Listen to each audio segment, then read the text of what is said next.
Russia ചൈനയെ ആക്രമിക്കും, അല്ലെങ്കിൽ ചൈന റഷ്യയെ ആക്രമിക്കും. ഇങ്ങനെ ഞാൻ പറഞ്ഞു കഴിഞ്ഞാൽ നിങ്ങളിൽ പലരും ഇത് വിശ്വസിക്കില്ല.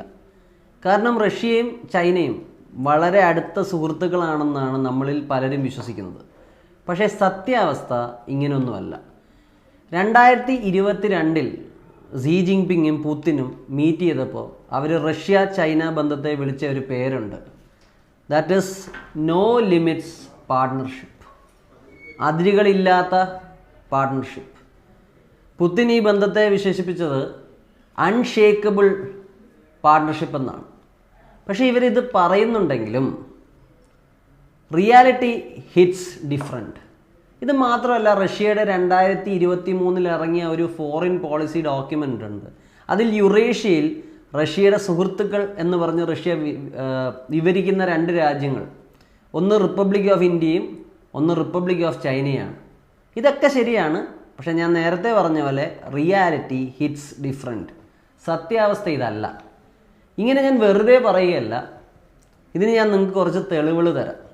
അതിലേറ്റവും പ്രോമിനൻ്റ് ആയിട്ട് ഞാൻ പറയാൻ പോകുന്നത് റഷ്യൻ ചാരസംഘടനയായ FSB, അതായത് ഫെഡറൽ സീക്രട്ട് സർവീസിൻ്റെ ഒരു ചെറിയ മെമ്മോ അല്ലെങ്കിൽ ചെറിയൊരു ഡോക്യുമെൻ്റ് ലീക്ക് ചെയ്തിട്ടുണ്ട്. ഇത് ലീക്ക് ചെയ്തത് ആരാണ്? 8 പേജുള്ളൊരു ഡോക്യുമെൻ്റാണ്. ഇത് ലീക്ക് ചെയ്തത് ഡോസിയർ സെൻറ്റർ എന്ന് പറയുന്ന ഒരു ഗ്രൂപ്പാണ്. ഇവർ എസ്പെഷ്യലി റഷ്യയിലുള്ള കറപ്ഷനും അതോറിറ്റേറിയനിസവും എക്സ്പോസ് ചെയ്യാനാണ് ശ്രമിക്കുന്നത്. അപ്പോൾ ഇവരെന്ത് ചെയ്തു? ഈ പറയുന്ന സംഘടന റഷ്യയുടെ സീക്രട്ട് സർവീസായ FSB അല്ലെങ്കിൽ ഫെഡറൽ സീക്രട്ട് സർവീസിൻ്റെ 8 പേജുള്ള ഈ ഡോക്യുമെൻ്റ് അല്ലെങ്കിൽ മെമ്മോ ലീക്കാക്കി. ഇത് ലീക്കാക്കി ഇവർ കൊടുത്തത് ആർക്കാണ്? ന്യൂയോർക്ക് ടൈംസിനാണ്. ന്യൂയോർക്ക് ടൈംസ് ഇത് പ്രസിദ്ധീകരിച്ചു. അപ്പം ഞാൻ പറഞ്ഞത് ആരുടെ ഡോക്യുമെൻ്റാണ് ലീക്കായത്? FSBയുടെ. അപ്പം പലർക്കും ഒരു വിശ്വാസമുണ്ട് റഷ്യയുടെ ചാരസംഘടനയുടെ പേര്, റഷ്യൻ ചാരസംഘടനയുടെ പേര് KGB എന്നാണ്. KGB എന്ന് പറഞ്ഞാൽ USSRൻ്റെ സമയത്തുള്ള ചാരസംഘടനയാണ്. ആ പേരിപ്പം മാറി. ഇപ്പോൾ റഷ്യയുടെ ചാരസംഘടന FSB ആണ്, ഫെഡറൽ സീക്രട്ട് സർവീസ്. ഇനി ഇവരുടെ ഈ ഡോക്യുമെൻറ്റിൽ ഇവർ ചൈനയെ പറ്റി പറയുന്നത് എന്താണെന്ന് അറിയാമോ? ചൈന ഒരു എനിമിയാണ്, ചൈന ഒരു ത്രെട്ടാണെന്നുള്ളതാണ്. നിങ്ങൾ സൂക്ഷിച്ച് കേൾക്കുക. ചൈന ഒരു ശത്രുവാണ്, ചൈന ഒരു ത്രെട്ടാണെന്നാണ് ഈ ഡോക്യുമെൻ്റ് പറയുന്നത്.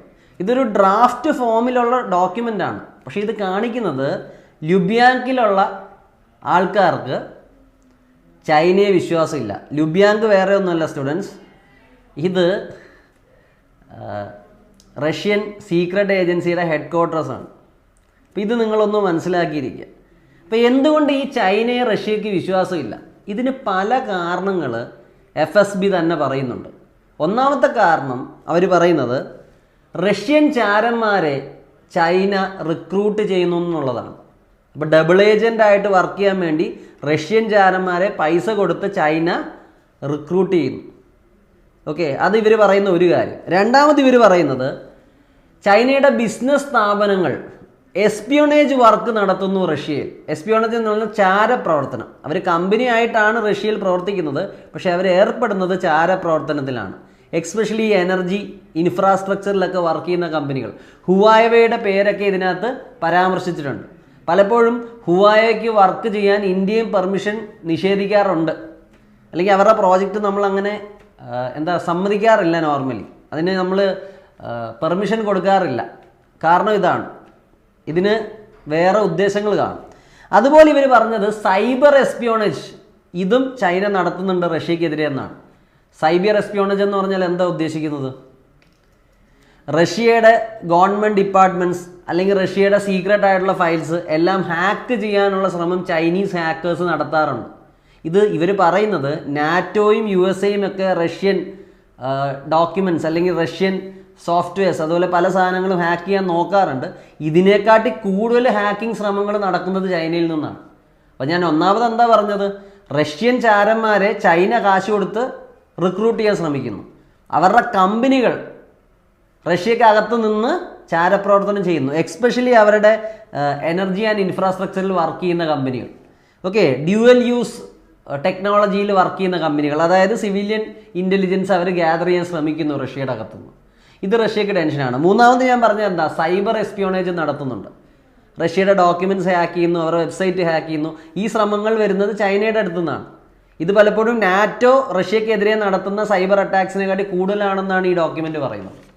ഇനി നമ്മൾ മുമ്പോട്ട് പോയി കഴിഞ്ഞ് കഴിഞ്ഞാൽ സയൻസ് ആൻഡ് ടെക്നോളജിക്കൽ ഫീൽഡ്സിലും ഈ ചാരപ്രവർത്തനം അതുപോലുള്ള കാര്യങ്ങളും ചൈന നടത്താറുണ്ട് റഷ്യക്കെതിരെ എന്നാണ് ഈ ഡോക്യുമെന്റ് പറയുന്നത്. എക്സ്പെഷ്യലി സ്റ്റുഡൻസും റിസർച്ചേഴ്സും ഉണ്ട്. ചൈനയിൽ നിന്ന് റഷ്യയിൽ പഠനത്തിനായി വരുന്ന റിസർച്ചേഴ്സ് ഉണ്ട്, സ്റ്റുഡൻസ് ഉണ്ട്. ഇവർ ചൈനയുടെ റഷ്യയുടെ ഇൻഡസ്ട്രിയൽ സീക്രട്സ്, മിലിറ്ററി സീക്രട്സ് ഒക്കെ ചോർത്താൻ ശ്രമിക്കുന്നുണ്ടെന്നുള്ളൊരു പരാമർശമുണ്ട്. Okay, they are trying to collect classified industrial and military innovations. Okay, അപ്പോൾ റഷ്യ പുതിയതായിട്ട് എന്തെങ്കിലും സാധനം കണ്ടുപിടിക്കാൻ ശ്രമിക്കുന്നുണ്ടെങ്കിൽ അതിൻ്റെ ഇൻഫർമേഷൻ ചോർത്താൻ ഈ സ്റ്റുഡൻസും റിസർച്ചേഴ്സും ശ്രമിക്കുന്നുണ്ട്.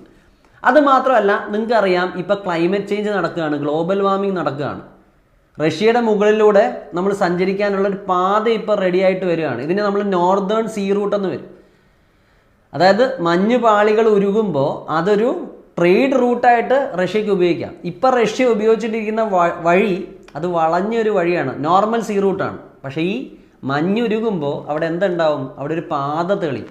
ആ പാത റഷ്യ കൺട്രോൾ ചെയ്യാൻ ആഗ്രഹിക്കുന്നു. ആർട്ടിക്കിലെ ഈ സീ റൂട്ട് റഷ്യ കൺട്രോൾ ചെയ്യാൻ ആഗ്രഹിക്കുന്നു. റഷ്യക്ക് ഇപ്പം തന്നെ ഐസ് ബ്രേക്കർ ഷിപ്പുകളൊക്കെ ഉണ്ട്, നിങ്ങൾക്കറിയാം.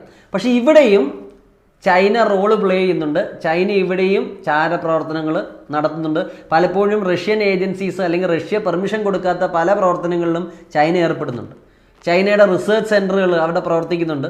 ഒബ്വിയസ്ലി റഷ്യൻ പെർമിഷനോടാണ്, പക്ഷേ അവർ ഡബിൾ ഏജൻസിൻ്റെ പണിയാണ് കാണിക്കുന്നത്.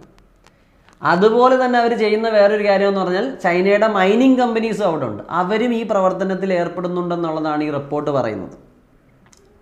പിന്നെ വേറൊരു വലിയ കാര്യമുണ്ട്, റഷ്യയുടെ ചില ടെറിട്ടറികളൊക്കെ ചൈന ക്ലെയിം ചെയ്യുന്നുണ്ട്. അതിനെപ്പറ്റി ഞാൻ വീണ്ടും സംസാരിക്കും.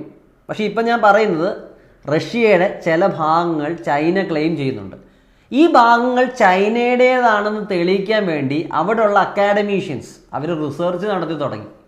അതായത് ഈ സ്ഥലം വർഷങ്ങൾക്ക് മുമ്പ് ചൈനയുടെ ആയിരുന്നു, റഷ്യ ഇത് പിടിച്ചടക്കിയതാണ്, ഇത് ശരിക്കും ചൈനയുടെയാണ്. ഇത് സ്ഥാപിച്ചെടുക്കാനുള്ള ഹിസ്റ്റോറിക്കൽ റിസർച്ച് ഇപ്പോഴും ചൈനയുടെ അക്കാഡമീഷ്യൻസ് നടത്തുന്നുണ്ട്, ഹിസ്റ്റോറിയൻസ് നടത്തുന്നുണ്ട്.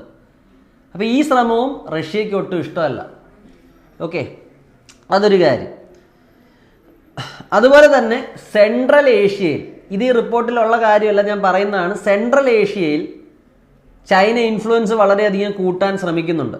അവർ ഹ്യൂമാനിറ്റേറിയൻ പ്രോഗ്രാംസും അവരുടെ കയ്യിലുള്ള ഫണ്ട് ഉപയോഗിച്ച് പല പ്രോജക്ട്സും അവിടെ നടത്തുന്നുണ്ട്.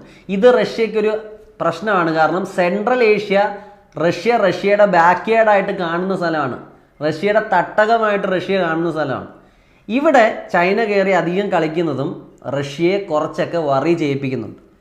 ഓക്കെ, പിന്നെ ഈ ഡോക്യുമെൻ്റ് പറയുന്ന ഒരു കാര്യമുണ്ട്. യുക്രൈൻ വാർ നടക്കുന്ന സമയത്ത് 2022 പൂത്തിൻ ആക്രമണം അഴിച്ചുവിടുന്നു. ഈ വാർ നടക്കുമ്പോൾ ഒരു പ്രശ്നമുണ്ട്. റഷ്യയുടെ ചാരന്മാർ, റഷ്യൻ സ്പൈസ് എല്ലാം യുക്രൈൻ്റെ സൈഡിലേക്ക് മൂവ് ചെയ്യപ്പെടും. അതായത് റഷ്യയുടെ ആ ഒരു ബോർഡറിലേക്ക് ഇവർ മൂവ് ചെയ്യും, അവിടെ ആയിരിക്കും ഇവരുടെ വർക്ക്. ഈ സമയത്ത് ചൈന ഇത് ഉപയോഗിക്കുമോ എന്നുള്ളൊരു പേടിയും ഈ FSBയുടെ റിപ്പോർട്ട് പറയുന്നുണ്ട്. അതായത് ചൈനീസ് ചാരന്മാർ റഷ്യൻ ചാരന്മാരില്ലാത്ത സ്ഥലത്തേക്ക് കൂടുതൽ ആക്റ്റീവ് ആവുമെന്നുള്ള പേടി.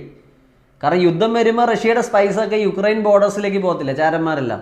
അപ്പോൾ ആ സമയത്ത് ചൈന ഇത് മുതലാക്കുക എന്നുള്ളൊരു പേടിയുണ്ട്. അതുപോലെ തന്നെ ചൈന ഈ യുദ്ധത്തെ ഒരു സ്റ്റഡീസിന് വേണ്ടി ഉപയോഗിക്കുകയാണ്. അതായത് ഈ വെസ്റ്റേൺ പവേഴ്സ് എങ്ങനെയാണ് അറ്റാക്ക് ചെയ്യുന്നത്, റഷ്യ എങ്ങനെയാണ് അത് ഡിഫെൻഡ് ചെയ്യുന്നത്, ഇവരുടെ വാർ ടാക്ടിക്സ് എന്താണ്, റഷ്യയുടെ വീക്ക്നെസ് എന്താണ്, അതുപോലെ തന്നെ വെസ്റ്റേൺ പവേഴ്സിൻ്റെ യുക്രൈന് ആയുധം സപ്ലൈ ചെയ്യുന്ന അവരുടെ വീക്ക്നെസ് എന്താണ്. അപ്പോൾ ഇത് ചൈനയ്ക്ക് ഒരു പഠനം നടത്താനുള്ള വേദിയാണ് യുക്രൈൻ റഷ്യ യുദ്ധം. അത് നിങ്ങൾ വളരെ വ്യക്തമായിട്ട് മനസ്സിലാക്കുക. പാകിസ്ഥാൻ എന്തിനായി ചൈന വെപ്പൺ കൊടുക്കുന്നത്? അതും അവന് പഠനം നടത്താനുള്ള ഒരു മാർഗമാണ്. ചൈനയുടെ വെപ്പൺ പാകിസ്ഥാൻ ഉപയോഗിക്കും, ഇന്ത്യ തിരിച്ച് ഫൈറ്റ് ചെയ്യും. അപ്പോൾ ഇന്ത്യയുടെ വീക്ക്നെസ്സും കണ്ടുപിടിക്കാനുള്ള ശ്രമം ചൈന നടത്തും. ഇത് തന്നെ റഷ്യക്കെതിരെയും ചൈന ചെയ്യുന്നുണ്ട്. വെസ്റ്റേൺ പവേഴ്സിൻ്റെ വീക്ക്നെസ് കണ്ടുപിടിക്കാനും ചൈന നോക്കുന്നുണ്ട്. അപ്പോൾ ഈ കൺസേൺസ് എല്ലാം ആർക്കുണ്ട്? റഷ്യക്കുണ്ട്. അപ്പോൾ റഷ്യക്ക് പൂർണ്ണമായിട്ട് ചൈനയെ വിശ്വാസമില്ല. ചിലർ പറയുന്നത് എന്താണ്, റഷ്യൻ പ്രസിഡന്റ് പുതിന് ചിലപ്പം സി ജിൻപിങ്ങുമായിട്ട് അടുപ്പമുണ്ടാവും, റഷ്യയായിട്ട് അടുക്കാനൊക്കെ ആഗ്രഹം ഉണ്ടാവും. പക്ഷേ ഇൻ്റലിജൻസിനും അകത്തുള്ള ഡൊമസ്റ്റിക് ലെവലിൽ നിൽക്കുന്ന പലർക്കും ചൈന ഇപ്പോഴും വിശ്വാസമില്ല. That is the reality. ഇനി റഷ്യൻ ഡോക്ടറിന് എന്താ? ഓബിയസ്ലി ചൈന ഇങ്ങനെയുള്ള പ്രവർത്തനങ്ങളിൽ ഏർപ്പെട്ടാൽ റഷ്യയും പ്രതികരിക്കുമല്ലോ. റഷ്യയുടെ ഡോക്ടറിൻ എന്ന് പറഞ്ഞാൽ കൗണ്ടർ ഇൻ്റലിജൻസ് ആണ്. അതായത് റഷ്യക്കെതിരെ ആരെങ്കിലും ചാരപ്രവർത്തനം നടത്തി കഴിഞ്ഞാൽ നമ്മൾ അതിനെ ഡിഫെൻഡ് ചെയ്യാൻ നോക്കും, അതിനെതിരെ നമ്മൾ കൗണ്ടർ ഇൻ്റലിജൻസ് ഓപ്പറേഷൻ നടത്തും. അവർ ശരിക്കും പറഞ്ഞാൽ യുക്രൈനിൽ യുദ്ധം സ്റ്റാർട്ട് ചെയ്യുന്നതിന് 3 ദിവസം മുമ്പ് തന്നെ ഒരു പ്ലാൻ രൂപീകരിച്ചു വന്നു. ഈ പ്ലാനിന് അല്ലെങ്കിൽ പോളിസിക്കോ അവർ വിളിക്കുന്ന പേര് എൻഡൻഡേ 4 എന്നാണ്. എൻഡൻഡേ 4. ഈ എൻഡൻഡേ 4 എന്ന പേര് നമ്മൾ കേൾക്കുമ്പോൾ വിചാരിക്കും റഷ്യയും ചൈനയുള്ള ഫ്രണ്ട്ഷിപ്പിനെ പറ്റിയാണ്. പക്ഷേ അതല്ല. ഈ പ്ലാൻ എന്താ? ചൈനീസ് സ്പൈസിനെ, അവരുടെ കപ്പാസിറ്റിയെ എങ്ങനെയെങ്കിലും റെഡ്യൂസ് ചെയ്യണം. റഷ്യ യുക്രൈൻ യുദ്ധത്തിൽ പോകുമ്പോൾ അത് മുതലാക്കാൻ ചൈനയ്ക്ക് കഴിയരുത്. അതിനെയാണ് അവർ വിളിക്കുന്നത് എൻഡൻഡേ 4.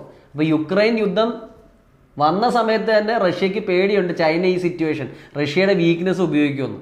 അപ്പോൾ അതിനെതിരെ പ്രതിരോധിക്കാനാണ് ഇവർ എൻഡൻഡേ 4 എന്ന് പറഞ്ഞ പ്ലാൻ കൊണ്ടുവന്നത്. അപ്പോൾ നിങ്ങൾ വളരെ ക്ലിയറായിട്ട് ചിന്തിക്കുക. നമ്മൾ കാണുന്നതൊന്നുമല്ല സത്യാവസ്ഥ. പലരും ഫോട്ടോ എടുത്ത് കെട്ടിപ്പിടിച്ചിരിക്കും, but reality may be different. ഇത് വളരെ ക്ലിയർ ആയിട്ട് നിങ്ങൾ മനസ്സിലാക്കുക. അതുപോലെ മാത്രമല്ല, ചൈനയിൽ നിന്ന് വരുന്ന റിസർച്ചേഴ്സ് ആണെങ്കിലും സ്റ്റുഡൻസിനെ ആണെങ്കിലും റഷ്യ ക്ലോസ്ലി വാച്ച് ചെയ്യുന്നുണ്ട്. പിന്നെ ഈ ഹിസ്റ്റോറിക്കൽ റിസർച്ചൊക്കെ നടത്തുന്ന ആൾക്കാരില്ലേ, അതായത് റഷ്യയുടെ ടെറിട്ടറി ചൈനയുടെയാണെന്ന് കാണിക്കാൻ നോക്കുന്ന ആൾക്കാർ, ഇവരെയൊക്കെ റഷ്യയിലേക്ക് റഷ്യ ബാൻ ചെയ്തിട്ടുണ്ട്. അതുപോലെ ഇവരുമായിട്ട് ബന്ധപ്പെട്ട ആൾക്കാരെയും റഷ്യ അകത്ത് കിടക്കാൻ സമ്മതിക്കില്ല. ഓക്കെ, അപ്പോൾ റഷ്യയും ചൈനയുമായിട്ട് നമ്മൾ വിചാരിക്കുന്ന പോലെ ബഡി സ്നേഹമൊന്നും അല്ല എന്നുള്ളത് നിങ്ങൾ മനസ്സിലാക്കുക. ഇനി ഞാൻ കുറച്ച് റഷ്യ ചൈനയുടെ ചരിത്രവും കൂടെ നിങ്ങൾക്ക് പറഞ്ഞുതരാം. അപ്പം നിങ്ങൾക്ക് ഇതിൻ്റെ ക്ലാരിറ്റി കൂടുതൽ കിട്ടും.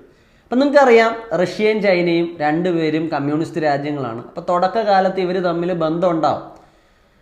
അപ്പം മാവോവും സ്റ്റാലിനുമുള്ള സമയം ഇവർ തമ്മിൽ അടുപ്പമുണ്ട്. പക്ഷേ നിങ്ങൾ മനസ്സിലാക്കണം, സ്റ്റാലിൻ മാവോയ്ക്ക് വലിയ വിലയൊന്നും കൊടുത്തിരുന്നില്ല. കാരണം മാവോയെ ഒരു ജൂനിയർ പാർട്ട്ണറായിട്ട് മാത്രമേ സ്റ്റാലിൻ കണ്ടിരുന്നുള്ളൂ.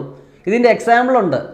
മാവോ സ്റ്റാലിനെ കാണാൻ ശ്രമിക്കുമ്പോൾ സ്റ്റാലിൻ മാവോയെ കാണുന്നില്ല. കുറേ നാൾ അല്ലെങ്കിൽ ആഴ്ചകളോളമൊക്കെ മാവോയെ അവിടെ വെയിറ്റ് ചെയ്യിപ്പിക്കും. പിന്നെ അദ്ദേഹത്തിന് കൊടുത്ത മുറി മോശമാണെന്നും അല്ലെങ്കിൽ ഒരു ചെറിയ പിങ് പോങ് കളിക്കാനുള്ളൊരു ബോർഡും അല്ലാതെ ഒന്നും കൊടുത്തില്ലെന്നും ഒക്കെ പറയുന്നുണ്ട്. സത്യമാണോ ഇല്ലയോ എന്നറിയില്ല, ഹിസ്റ്റോറിയൻസ് പറയുന്നതാണ്. പക്ഷേ മാവോയെ കുറേ അധികം ദിവസം സ്റ്റാലിൻ വെയിറ്റ് ചെയ്യിപ്പിച്ചു.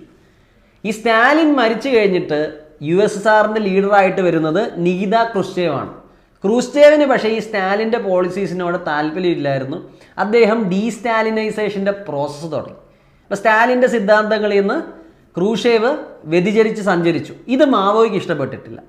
മാവോയ് പറയുന്നതെന്ന് പറഞ്ഞാൽ ക്രൂഷ്ചേവിൻ്റെ രീതികൾ ശരിയല്ല, റഷ്യ ഒറിജിനൽ കമ്മ്യൂണിസത്തിൽ നിന്ന് മാറി സഞ്ചരിക്കുന്നു.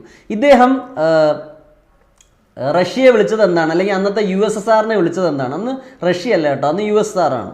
ഓക്കെ, റിവിഷനിസ്റ്റ് ട്രൈറ്റേഴ്സ് എന്നാണ് മാവോ അന്നത്തെ USSRനെ വിളിച്ചത്, അല്ലെങ്കിൽ അന്നത്തെ ഗവൺമെൻറ്റിനെ വിളിച്ചത്. അതായത് ഒറിജിനൽ കമ്മ്യൂണിസത്തെ അട്ടിമറിക്കാൻ ശ്രമിക്കുന്ന ആൾക്കാരാണ് അപ്പോഴത്തെ USSR നയിക്കുന്നതെന്ന് മാവോ പറഞ്ഞു. അല്ലെങ്കിൽ അവരെ സോഷ്യൽ ഇമ്പീരിയലിസ്റ്റ് എന്നും മാവോ വിളിച്ചു. അങ്ങനെ മാവോ ഒട്ടും ക്രൂഷ്ചേവുമായിട്ട് അടുക്കുന്നില്ല. ഇവർ തമ്മിൽ ഒത്തിരി പ്രശ്നങ്ങളുണ്ടാകുന്നു. 1969 സെൻബാവോ ഐലൻഡിൽ ഇവർ തമ്മിൽ ക്ലാഷ് ചെയ്യുന്നുണ്ട്. അത് 1969 1969 സിനോ ചൈന വാർ അല്ലെങ്കിൽ സിനോ റഷ്യ വാർ എന്നും പറയും. ചൈനയും റഷ്യയും തമ്മിൽ ചെറിയൊരു ക്ലാഷ് ഉണ്ടായി. രണ്ടുപേർക്കും നല്ല രീതിയിൽ അടി കിട്ടി ആ യുദ്ധത്തിൽ. അതോടെ ഇവർ തമ്മിൽ വളരെയധികം അകന്നു. റിയാലിറ്റി അതാണ്. ഇതിനെയാണ് നമ്മൾ വിളിക്കുന്നത് റൂസോ സിനോ സ്പ്ലിറ്റ് അല്ലെങ്കിൽ സിനോ റഷ്യൻ സ്പ്ലിറ്റ് എന്ന് ഇതിനെ വിളിക്കും. അപ്പോൾ ചൈനയും റഷ്യയും കൂടെ അകന്നു. ഈ സമയത്ത് ഇത് മുതലാക്കാൻ ആരായിരിക്കും വരുന്നത്? ചൈനയും റഷ്യയും കൂടെ, അല്ലെങ്കിൽ ചൈനയും USSRും തമ്മിൽ സ്പ്ലിറ്റായി. അപ്പോൾ അത് മുതലാക്കാൻ വരുന്നത് USA ആയിരിക്കും. അന്ന് തന്നെ 1972 Nixon, US president Nixon China visit ചെയ്യുന്നു. ചൈനയും USAയും തമ്മിലൊരു റീഅപ്രോച്ച്മെൻറ്റ് നടക്കണം. അവർ കമ്പനി ആവുകയാണ്. അപ്പോൾ USSRും ചൈനയും എതിർപ്പിലാണ്. അപ്പം അങ്ങനെ നിങ്ങൾ ശ്രദ്ധിക്കുക, ഇവരെപ്പോഴും സ്നേഹിച്ച് നടന്ന ആൾക്കാരൊന്നും അല്ല. ഓക്കെ, 76 മാവോ മരിക്കുന്നു. ഓക്കെ, USSR കുറച്ച് കഴിയുമ്പോൾ നിങ്ങൾക്കറിയാം കോൾഡ് വാറിൽ USSR പരാജയം ഏറ്റുവാങ്ങുകയാണ്. USSR വീക്കാവുകയാണ്, USSR പിളരുകയാണ്. ഗ്ലാസ്റ്റോയിസ്റ്റും പ്രെസ്കോയൊക്കെ നിങ്ങൾക്ക് അറിയായിരിക്കും. അപ്പോൾ USSR തകരുന്നു. പകരം വരുന്നത് റഷ്യയാണ്. റഷ്യയുടെ കുറേ ഭാഗങ്ങൾ റഷ്യക്ക് USSR നഷ്ടപ്പെടും. പിന്നെ വരുന്നത് റഷ്യയാണ്. റഷ്യയുടെ പ്രസിഡന്റ് ബോറിസ് യെൽസ്റ്റിൻ ആയിരുന്നു. 1992 യെൽസ്റ്റിൻ ചൈന സന്ദർശിക്കുകയുണ്ടായി. അപ്പോൾ ഇവർ തമ്മിലുള്ള പ്രശ്നങ്ങൾ സോൾവ് ചെയ്യാനുള്ള ഒരു ശ്രമമാണ്. പിന്നെ നിങ്ങൾക്കറിയാം ഇപ്പം ന്യൂസിലൊക്കെ ഉള്ളൊരു ഓർഗനൈസേഷനാണ് ഷാങ്ഹൈ കോപ്പറേഷൻ ഓർഗനൈസേഷൻ. 2001 ഇത് ഫോം ചെയ്യുന്നു. കുറച്ച് സെൻട്രൽ ഏഷ്യൻ രാജ്യങ്ങളും ചൈനയും റഷ്യയൊക്കെ ഇതിൻ്റെ ഭാഗമാണ്. അപ്പോൾ റഷ്യയും ചൈനയും പ്രശ്നങ്ങളൊക്കെ പരിഹരിക്കാനുള്ള ഒരു ശ്രമത്തിലാണ് അവർ ഒരുമിച്ച് പോകുന്നു. അപ്പോഴും ഈ റഷ്യയ്ക്ക് ചൈനയെ വലിയ വിശ്വാസമില്ല, അത് മനസ്സിലാക്കുക. പിന്നെ ഇതിൻ്റെ ഇടയ്ക്ക് റഷ്യ ജോർജിയയുമായിട്ടൊരു പ്രശ്നം റഷ്യയ്ക്ക് നടന്നിരുന്നു. ഈ ജോർജിയയും റഷ്യയുമായിട്ട് പ്രശ്നം നടന്നപ്പോഴും ചൈന എന്ത് ചെയ്തു? റഷ്യയുടെ എതിരെയാണ് വർക്ക് ചെയ്തത്. അതുപോലെ SCO എന്ന് പറഞ്ഞ പ്ലാറ്റ്ഫോം, ഷാങ്ഹൈ കോപ്പറേഷൻ ഓർഗനൈസേഷൻ, റഷ്യക്കെതിരെ ഉപയോഗിച്ച രാജ്യമാണ് ചൈന. അപ്പോൾ ഇവർ തമ്മിൽ 69 പ്രശ്നം ഉണ്ടായി. 2000-ന് ശേഷം പിന്നെയും ചെറിയ പ്രശ്നങ്ങളുണ്ടാവും. ഓക്കെ, അത് കഴിഞ്ഞ് 2013 ചൈന പിന്നെ റഷ്യയോട് അടുക്കാൻ ശ്രമിക്കുകയാണ്. പക്ഷേ റഷ്യക്ക് ഇപ്പോഴും വിശ്വാസക്കുറവാണ്. ഇതിനുശേഷം 2014 എന്താ നടക്കുന്നത്? റഷ്യ ക്രിമിയ എന്ന് പറഞ്ഞ സ്ഥലത്തെ പിടിച്ചെടുക്കുകയാണ് യുക്രൈൻ്റെ കയ്യിൽ നിന്ന്. അപ്പം റഷ്യ ലോകരാഷ്ട്രങ്ങൾ അല്ലെങ്കിൽ എക്സ്പെഷ്യലി വെസ്റ്റുമായിട്ട് റഷ്യ ഉടക്കിലാവുന്നു. റഷ്യയെ G7 നിന്നൊക്കെ G8 നിന്നൊക്കെ പുറത്താക്കുന്നു. റഷ്യയുടെ മുകളിൽ വലിയ സാങ്ഷൻസ് വരുന്നു, ഉപരോധം വരുന്നു റഷ്യയുടെ മേളിൽ. അപ്പോൾ റഷ്യക്ക് സർവൈവ് ചെയ്യണ്ടേ? ആ സമയത്ത് റഷ്യയും ചൈനയും പിന്നെ എടുക്കുന്നു. അതുകൊണ്ട് ചിലർ പറയുന്നത് വെസ്റ്റും അമേരിക്കയും ചേർന്ന് തന്നെയാണ് റഷ്യയെ ചൈനയുടെ മടിയിൽ കൊണ്ട് ഇരുത്തിയതെന്ന്. അത് കുറേയൊക്കെ സത്യമാണ്. അതായത് റഷ്യ എല്ലാവരും ഒറ്റപ്പെടുത്തിയപ്പോൾ റഷ്യ എന്ത് ചെയ്തു? ചൈനയുമായിട്ട് എടുത്തു. കാരണം അവന് ജീവിക്കണ്ടേ. അപ്പോൾ റഷ്യയുടെ ഓയിലും അല്ലെങ്കിൽ അതുപോലുള്ള നാച്ചുറൽ റിസോഴ്സ് വിൽക്കുന്നത് ചൈനയാണ് അത് മേടിക്കുന്നത്. ഓക്കെ, അത് കഴിഞ്ഞ് 2022 നിങ്ങൾക്ക് പിന്നെ അറിയാം യുക്രൈൻ യുദ്ധം വരുന്നു. പിന്നെയും വെസ്റ്റേൺ രാജ്യങ്ങളും അമേരിക്കയൊക്കെ റഷ്യയുടെ എതിരെ പോകുന്നു. അപ്പോഴും ആരൊക്കെ പിന്നെയും ക്ലോസ് ആവുകയാണ്? ചൈനയും റഷ്യയും ക്ലോസ് ആവുകയാണ്. പക്ഷേ ഈ ക്ലോസ്നെസ് അവനവൻ്റെ കാര്യത്തിന് വേണ്ടി മാത്രമാണ്. റഷ്യക്ക് റഷ്യയുടെ ഉദ്ദേശമുണ്ട്, ചൈനയ്ക്ക് ചൈനയുടെ ഉദ്ദേശമുണ്ട്. ഇവർ പറയും നോ ലിമിറ്റ് പാർട്ട്ണർഷിപ്പാണ്, അൺഷേക്കബിൾ പാർട്ട്ണർഷിപ്പാണ്. പക്ഷേ റിയാലിറ്റി അതല്ല. യുക്രൈൻ വാറിൽ റഷ്യക്ക് വളരെയധികം ചൈന ആവശ്യമുണ്ട്. കാരണം ചൈന ഓയിൽ റഷ്യയുടെ കയ്യിൽ നിന്ന് മേടിക്കുന്നു. അതിൻ്റെ പൈസ വേണം റഷ്യക്ക് യുദ്ധം മുമ്പോട്ട് കൊണ്ടുപോകാൻ. രണ്ടാമത്തെ കാര്യം, റഷ്യക്ക് വളരെയധികം നഷ്ടങ്ങൾ സംഭവിക്കുന്നുണ്ട് യുക്രൈൻ യുദ്ധത്തിൽ. അവരുടെ എക്യുപ്മെൻറ്റ്സ്, ആർമറി, പല പ്രശ്നങ്ങളുണ്ട്. അപ്പോൾ ഈ ഡിഫൻസ് പ്രൊഡക്ഷൻ കേപ്പബിലിറ്റീസ് വലുതാക്കാൻ വേണ്ടി റഷ്യ ആരാ സഹായിക്കുന്നത്? ഈ സഹായിക്കുന്നത് ചൈനയാണ്. അതായത് റഷ്യയുടെ സിസ്റ്റംസ് ഒക്കെ കുറച്ച് പഴയതാണ്, ഡിഫൻസ് മാനുഫാക്ചറിങ്. പക്ഷെ അത് സ്ട്രോങ് സിസ്റ്റംസ് ആണ്. അവരുണ്ടാക്കുന്ന മിലിറ്ററി ടെക്നോളജിയൊക്കെ കുറച്ച് ഹാർഡാണ്. അതേസമയം ചൈനയുടെ വളരെ ഓട്ടോമാറ്റിക് ആയിട്ടുള്ള റോബോട്ടിക് ആയിട്ടുള്ള പല സാധനങ്ങളുമാണ്. പെട്ടെന്ന് അവർ മാനുഫാക്ചർ ചെയ്യും. പക്ഷേ ക്വാളിറ്റി നമുക്ക് പറയാൻ പറ്റില്ല 100%. അപ്പോൾ എന്നാലും ചില എക്സ്പേർട്സ് പറയുന്നതെന്ന് പറഞ്ഞാൽ റഷ്യ യുദ്ധത്തിൽ പിടിച്ചു നിൽക്കാൻ കാരണം എന്താണെന്നറിയാമോ? ചൈനയുടെ സഹായം കൂടെ വന്നപ്പോൾ റഷ്യയുടെ ഡിഫൻസ് മാനുഫാക്ചറിങ് കേപ്പബിലിറ്റി ഒരു 3-4 മടങ്ങ് കൂടി. അപ്പോൾ അവൻ്റെ എക്യുപ്മെൻറ്റ്സ് നശിച്ചാലും പെട്ടെന്ന് തന്നെ ചൈനയുടെ സഹായത്തോടെ അത് പിന്നെ മാനുഫാക്ചർ ചെയ്യും. അപ്പോൾ ഇതുകൊണ്ട് റഷ്യയ്ക്ക് ചൈന ആവശ്യമാണ്, ഡിഫൻസിൻ്റെ ആവശ്യമുണ്ട്, അവൻ്റെ ഓയിൽ വിൽക്കാനും ചൈന ആവശ്യമുണ്ട്. ചൈനയ്ക്ക് ഓബ്വിയസ്ലി റഷ്യ ഒരു വലിയ മിലിറ്ററി പവറാണ്. അപ്പം US-ൻ്റെ എതിരെ പോരാടാൻ റഷ്യയുടെ ആവശ്യമുണ്ട്. അപ്പോൾ ഇവർ തമ്മിൽ ബന്ധമുണ്ട്, പക്ഷേ അത് ആവശ്യങ്ങൾ ബേസ്ഡ് ആയിട്ടുള്ള ബന്ധമാണെന്നുള്ളത് നിങ്ങൾ മനസ്സിലാക്കണം. ചിലർ പറയുന്ന ഒരു കോട്ടുണ്ട്, Russia and China are on the same bed but with different dreams. ഇത് നിങ്ങൾ മനസ്സിലാക്കണം. ഒരുമിച്ചൊക്കെ നിൽക്കും, പറയാം രണ്ടുപേരുടെ ഉദ്ദേശം വ്യത്യാസമുണ്ട്. ഇത് വളരെ ക്ലിയർ ആയിട്ട് നിങ്ങൾ മനസ്സിലാക്കുക. ഓക്കെ, ഇനി നിങ്ങൾ മനസ്സിലാക്കണം, ഇവരിങ്ങനെ വളരെ സ്നേഹത്തോടൊക്കെ നിൽക്കുന്നുണ്ടെങ്കിലും അല്ലെങ്കിൽ ലോകത്തെ കാണിക്കുന്നുണ്ടെങ്കിലും ഇപ്പോഴും പ്രശ്നങ്ങളുണ്ട്. 2023 ചൈനയുടെ നാച്ചുറൽ റിസോഴ്സ് മിനിസ്ട്രി ഒരു മാപ്പ് പബ്ലിഷ് ചെയ്തു. ആ മാപ്പിൻ്റെ പേര് നാഷണൽ മാപ്പ് ഓഫ് ചൈന. ആ മാപ്പിൽ റഷ്യയുടെ ചില ടെറിട്ടറികൾ ചൈനയുടേതാണെന്ന് പറഞ്ഞ് ചൈന കാണിച്ചിരിക്കുകയാണ്. ഈ സ്ഥലത്തിൻ്റെ പേര് ഞാൻ പറയാം, ബോൾഷോയ് ഉറിസ്കി എന്ന് പറഞ്ഞ സ്ഥലമാണ്. ഒരു ഐലൻഡ് റീജിയനാണ്. ബോൾഷോയ് ഉറിസ്കി എന്ന് പറഞ്ഞ റീജിയൻ ചൈന പറയാണ് ഞങ്ങളുടെ മാപ്പിലാണ്, ഇത് റഷ്യയുടെ അല്ല ചൈനയുടെയാണ്. ഇതൊരിക്കലും റഷ്യക്കാർക്ക് ഇഷ്ടപ്പെടാൻ പോകുന്നില്ല. അതുപോലെ ചൈനയും റഷ്യയും തമ്മിൽ വേറെയും പ്രശ്നങ്ങളുണ്ട്. വ്ളാഡിവോസ്റ്റോക്ക് എന്ന് പറഞ്ഞൊരു പോർട്ട് കൺട്രോൾ ചെയ്യുന്നുണ്ട് റഷ്യ. ശ്രദ്ധിക്കുക, വ്ളാഡിവോസ്റ്റോക്ക് എന്ന് പറഞ്ഞ പോർട്ട് ഇത് ഈസ്റ്റേൺ റഷ്യ അല്ലെങ്കിൽ ഫാർ ഈസ്റ്റ് റഷ്യയുടെ ഭാഗമാണ്. ഇത് കറക്റ്റ് ഞാൻ പറയുകയാണെങ്കിൽ അവരുടെ പ്രിമോസ്കി ക്രൈ എന്ന് പറഞ്ഞ പ്രോവിൻസി വരുന്ന സ്ഥലമാണ്. പ്രിമോസ്കി ക്രൈ എന്ന് പറഞ്ഞ സ്ഥലത്താണ് ഈ വ്ളാഡിവോസ്റ്റോക്ക്. ഇപ്പോൾ വ്ളാഡിവോസ്റ്റോക്ക് റിയാലിറ്റി നിങ്ങൾ നോക്കിയാൽ ഈ സ്ഥലം ഔട്ടർ മഞ്ചൂറിയ എന്ന് പറഞ്ഞ സ്ഥലമാണ്. ഈ ഔട്ടർ മഞ്ചൂറിയ എന്ന് പറഞ്ഞ സ്ഥലം ശരിക്കും പണ്ട് കാലത്ത് ചൈനയുടെ കയ്യിലിരുന്നതാണ്. ഇത് റഷ്യ പിടിച്ചെടുത്തതാണ്. ചൈനയ്ക്കൊരു ഒരു കോൺസെപ്റ്റ് ഉണ്ട്, നമ്മൾ പറയുന്നത് ചൈനീസ് സെഞ്ചുറി ഓഫ് ഹ്യൂമിലിയേഷൻ. അതായത് കുറേ വർഷത്തോളം ചൈന കുറേ ദ്രോഹങ്ങൾ നേരിട്ട ഒരു കാലമുണ്ട്. ഒന്നാം ഓപ്പിയം വാർ തൊട്ട് വേൾഡ് വാർ 2 കഴിയുന്നവരെ ചൈനയ്ക്ക് ഒത്തിരി പ്രശ്നങ്ങൾ ഉണ്ടായിട്ടുണ്ട്. അവൻ്റെ ടെറിട്ടറികൾ റഷ്യ കൊണ്ടുപോയിട്ടുണ്ട്, ബ്രിട്ടൻ അവനെ ആക്രമിച്ചിട്ടുണ്ട്, ജപ്പാൻ ചൈനയെ ആക്രമിച്ച് ചൈനയുടെ സ്ഥലത്ത് അകത്ത് കയറി മഞ്ചൂരിയ കയറി അവിടെ വലിയൊരു റേപ്പൊക്കെ നടന്നിട്ടുണ്ട്. ഇതിനെ നാൻജിങ് മസാക്കർ എന്നാണ് പറയുന്നത്. ചൈനീസ് സ്ത്രീകളെ ജാപ്പനീസ് ഇമ്പീരിയലിസ്റ്റ് സോൾജേഴ്സ് വന്ന് റേപ്പ് ചെയ്ത കഥകളുണ്ട്.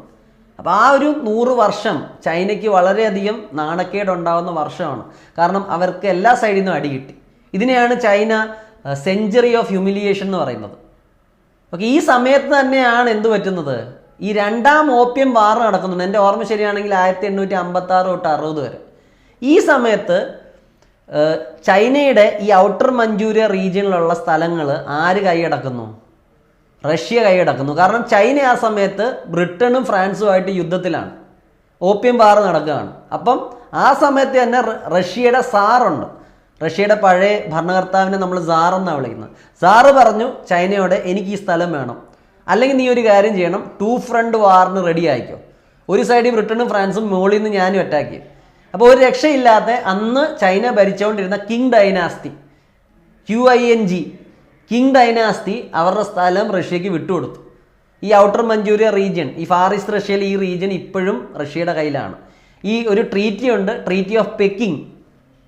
റഷ്യയും ഫ്രാൻസും ബ്രിട്ടനും ചൈനയൊക്കെ ആയിട്ട് ഉണ്ടാക്കിയ ട്രീറ്റിയാണ്. ഇതനുസരിച്ച് ഔട്ടർ മഞ്ചൂരിയയും ഈ വ്ളാഡിവോസ്റ്റോക്ക് നിൽക്കുന്ന സ്ഥലവും റഷ്യയുടെ കയ്യിലായി. പക്ഷേ ചൈനയ്ക്ക് ഇപ്പോഴും എന്താണ് പ്രശ്നം?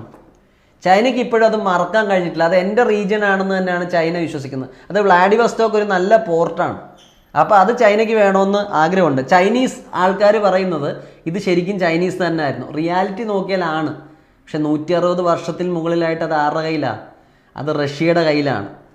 ഓക്കെ, അപ്പോൾ ആ പ്രശ്നം അവർ തമ്മിൽ നിലനിൽക്കുന്നുണ്ട്. ഇതിൻ്റെ ഇടയ്ക്ക് വ്ളാഡിവോസ്റ്റോക്ക് സ്ഥാപിച്ച 160 വർഷത്തിന് സമയത്ത് റഷ്യ അത് സെലിബ്രേറ്റ് ചെയ്തിരുന്നു. അവരുടെ എംബസികൾ എല്ലായിടത്തും റഷ്യയുടെ സ്ഥലമാണ് വ്ളാഡിവോസ്റ്റോക്ക് എന്നൊക്കെ എഴുതി കാണിച്ചിരുന്നു. ഈ വ്ളാഡിവോസ്റ്റോക്കിന് റഷ്യ കൊടുക്കുന്ന പേര് റൂളർ ഓഫ് ഈസ്റ്റ്, അല്ലെങ്കിൽ കിങ് ഓഫ് ദി ഈസ്റ്റ്, അല്ലെങ്കിൽ എംബറർ ഓഫ് ഈസ്റ്റ് എന്ന പേരാണ് വ്ളാഡിവോസ്റ്റോക്കിന് കൊടുത്തിരിക്കുന്നത്. അപ്പോൾ ഒരു പ്രശ്നം പറ്റിയെന്ന് പറഞ്ഞാൽ റഷ്യയുടെ അംബാസഡർ ചൈനയിലും കാണുമല്ലോ. അപ്പോൾ ഇദ്ദേഹവും ഈ ട്വീറ്റ് ചെയ്തു. അവിടെ ഈ നമ്മുടെ സാധാ സോഷ്യൽ മീഡിയ പ്ലാറ്റ്ഫോംസ് ഇല്ല, അവിടെ ഉള്ളത് വീബോ എന്ന് പറഞ്ഞൊരു പ്ലാറ്റ്ഫോമാണ്. അപ്പോൾ അതിനകത്ത് ഈ റഷ്യൻ അംബാസഡർ എഴുതി വെച്ചു, വ്ളാഡിവോസ്റ്റോക്കിൻ്റെ ഇത്രയും വർഷത്തെ സെലിബ്രേഷൻ നടക്കുകയാണ്, ഇത് ഞങ്ങളുടെ ഏറ്റവും നല്ല സ്ഥലമാണെന്നൊക്കെ ഒരു വീഡിയോ ഒക്കെ ഇട്ടു. അത് ചൈനയിലെ ആൾക്കാർ വളരെയധികം എതിർത്തു, ഇൻക്ലൂഡിങ് അവിടുത്തെ പ്രോമിനൻറ്റ് ജേർണലിസ്റ്റ്. അവർ പറയുന്നത് ഇത് റഷ്യയുടെ സ്ഥലമല്ല, ഇത് ചൈനയുടെ സ്ഥലമാണ്. ഈ വ്ളാഡിവോസ്റ്റോക്ക് എന്ന് പറഞ്ഞ സ്ഥലത്തിൻ്റെ ശരിക്കുള്ള പേര് ഹ്യൂഷെൻവൈൻ എന്നാണ്. ഹ്യൂഷെൻവൈൻ എന്ന് പറഞ്ഞ സ്ഥലമാണ്. ഇത് ശരിക്കും റഷ്യയുടെ ഒന്നുമല്ല, ഇത് ശരിക്കും ഞങ്ങളുടെയാണെന്ന് പറഞ്ഞു. അപ്പം നിങ്ങൾ മനസ്സിലാക്കേണ്ടത് റഷ്യയുടെ പല സ്ഥലങ്ങളിൻ്റെ മുകളിലും ചൈനയ്ക്ക് കണ്ണുണ്ട്. ചൈന ഇങ്ങനെ വിക്കഡായിട്ടുള്ള സ്വഭാവമുള്ള ഒരു രാജ്യമാണെന്ന് വ്യക്തമായിട്ട് റഷ്യയ്ക്ക് അറിയാം, അവരുടെ ഇൻ്റലിജൻസിന് അറിയാം. പുറത്ത് നമ്മൾ ഇവർ കെട്ടിപ്പിടിച്ച് നിൽക്കുന്നതാണ് കാണുന്നത്, പക്ഷേ റിയാലിറ്റി അതല്ല എന്നുള്ളത് നിങ്ങൾ വളരെ വ്യക്തമായിട്ട് മനസ്സിലാക്കണം. This is how complex Russia China relation is. ഇനിയും ചില കാര്യങ്ങളൂടെ നമ്മൾ പറയേണ്ടത് ചൈനീസ് സെഞ്ചുറി ഓഫ് ഹ്യൂമിലിയേഷൻ. അവർക്ക് ഈ ഒത്തിരി ദുരിതം അവർ സഹിച്ചെന്ന് പറഞ്ഞതുകൊണ്ട് അവർ വളരെയധികം അതിൻ്റെ എതിരെ അവർ വളരെ അഗ്രസീവായിട്ടാണ് ഇപ്പം ചൈന പെരുമാറുന്നത്. ഇപ്പം നിങ്ങൾ നോക്കിക്കഴിഞ്ഞാൽ അവർ സൗത്ത് ചൈന സീ എന്ന് പറഞ്ഞ സ്ഥലമുണ്ട്. ആ entire south China sea China claim ചെയ്യുകയാണ്, ഇതെല്ലാം ഞങ്ങളുടെയാണ്. പഴയ ഒരു മാപ്പിൽ കാണിക്കുന്നുണ്ട് ഈ സ്ഥലം മൊത്തം എൻ്റെയാണ്. അതായത് പെർമനൻറ്റ് കോർട്ട് ഓഫ് ആർബിട്രേഷൻ ചൈനയ്ക്കെതിരെ വിധിച്ചു. ഈ സൗത്ത് ചൈന സീ എന്ന് പറഞ്ഞ മൊത്തം സീയും നിങ്ങളുടെ ഒന്നുമല്ല. അവിടെ ഫിലിപ്പൈൻസ് ഉണ്ട്, വിയറ്റ്നാം ഉണ്ട്, പല രാജ്യങ്ങളുണ്ട്. അവർക്കൊക്കെ ഇതിനകത്ത് അധികാരമുണ്ട്. ചൈന ഇതൊന്നും അംഗീകരിക്കാൻ മനസ്സ് കാണിക്കുന്നില്ല. ഇൻ്റർനാഷണൽ ഓർഗനൈസേഷൻസിൻ്റെ ഉത്തരവിനെ ചൈന കാറ്റി പറത്തി. അവിടെ പല മിലിറ്ററി എസ്റ്റാബ്ലിഷ്മെൻറ്റ്സും മിലിറ്ററി ഐലൻഡ്സും അല്ലെങ്കിൽ ആർട്ടിഫിഷ്യൽ ഐലൻഡ്സും ഒക്കെ ചൈന കെട്ടിപ്പൊക്കുകയാണ്. അപ്പോൾ ചൈനയുടെ സ്വഭാവം എന്ന് പറഞ്ഞാൽ China is a revisionist state. Status കോയെ മാറ്റാൻ ശ്രമിക്കുന്ന സ്റ്റേറ്റാണ്. അപ്പോൾ എല്ലാം ചേഞ്ച് ചെയ്ത് എല്ലാം എനിക്ക് വേണമെന്നുള്ളൊരു ആഗ്രഹം ചൈനയ്ക്കുണ്ട്. അതുമാത്രമല്ല ചൈനയുടെ ഒരു പോളിസി, അവരെ പലരും വിളിക്കുന്നത് മിഡിൽ കിങ്ഡം എന്നാണ്. ചൈന വിശ്വസിക്കുന്നത് ഞാനാണ് ലോകത്തിൻ്റെ നടുക്ക്, എൻ്റെ ചുറ്റുമുള്ളവരെല്ലാം അൺസിവിലൈസ്ഡ് ആണ്. ഞാൻ മാത്രമാണ് നല്ലതെന്നൊരു വിശ്വാസം ചൈനയ്ക്കുണ്ട്. ചൈനയെ തന്നെ വിളിക്കുന്നത്, അല്ലെങ്കിൽ ആൾക്കാർ ചൈനയെ വിളിക്കുന്നത് മിഡിൽ കിങ്ഡമാണ്. ഇതിനെ ചൈനയുടെ മിഡിൽ കിങ്ഡം സിൻഡ്രോം എന്ന് പറയും. അപ്പോൾ ചൈനയ്ക്ക് റഷ്യ ഇല്ല, ഇന്ത്യ ഇല്ല, അവനൊരു ഇമ്പീരിയലിസ്റ്റ് സ്റ്റേറ്റാണ്. അപ്പോൾ റഷ്യയുടെ കൂടെ അവൻ അടുക്കുന്നത് അവൻ്റേതായ ലക്ഷ്യങ്ങൾ കൊണ്ടാണ്. ഇനി എന്നെങ്കിലും റഷ്യ വീക്കായി പോയാൽ ചൈന വേണമെങ്കിൽ റഷ്യ അറ്റാക്ക് ചെയ്യും. അതാണ് ചൈനയുടെ സ്വഭാവം. അപ്പോൾ ഈ ഒരു സെഷൻ അല്ലെങ്കിൽ ഈ ഒരു എപ്പിസോഡ് നിങ്ങൾക്ക് ഇഷ്ടപ്പെട്ടെന്ന് പ്രതീക്ഷിക്കുന്നു. അടുത്ത ഒരു വാർത്തയുമായിട്ട് നമുക്ക് നെക്സ്റ്റ് എപ്പിസോഡിൽ കാണാം. നിങ്ങൾക്ക് പറ്റുവാണെങ്കിൽ ഈ ചാനൽ സബ്സ്ക്രൈബ് ചെയ്യുക, ഫ്രണ്ട്സുമായിട്ട് ഷെയർ ചെയ്യുക. Thank you.